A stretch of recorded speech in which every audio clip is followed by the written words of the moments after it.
In the book of Psalms, chapter 62, verse 5, it reads, "For God alone my soul waits in silence, for my hope is from God."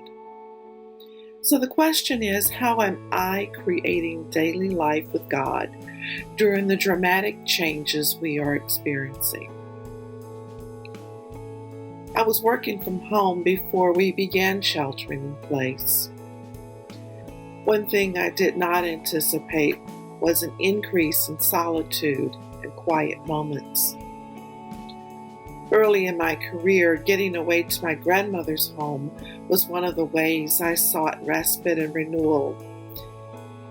It was small town USA, a rather quiet town with an unhurried lifestyle, where at that time everybody knew everybody.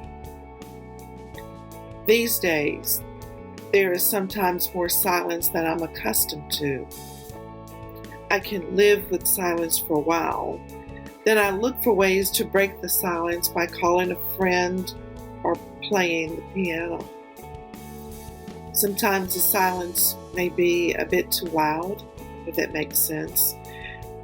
When the silence gets too loud, rather than sitting in the silence, I have learned to use it as time to be with God in the stillness.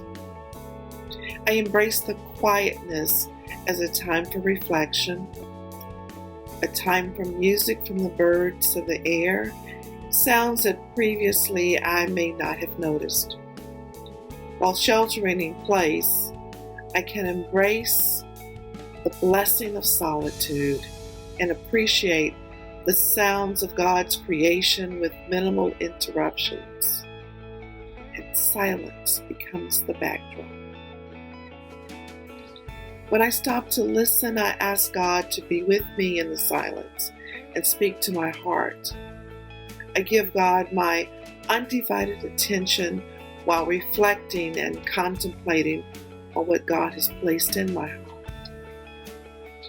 Mother Teresa said, "God speaks in the silence of the heart."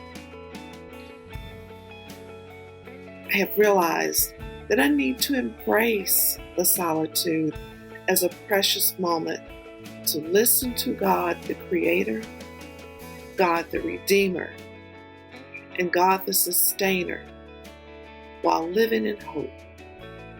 Hope that is in God alone. For God alone, my soul waits in silence, for my hope is from God.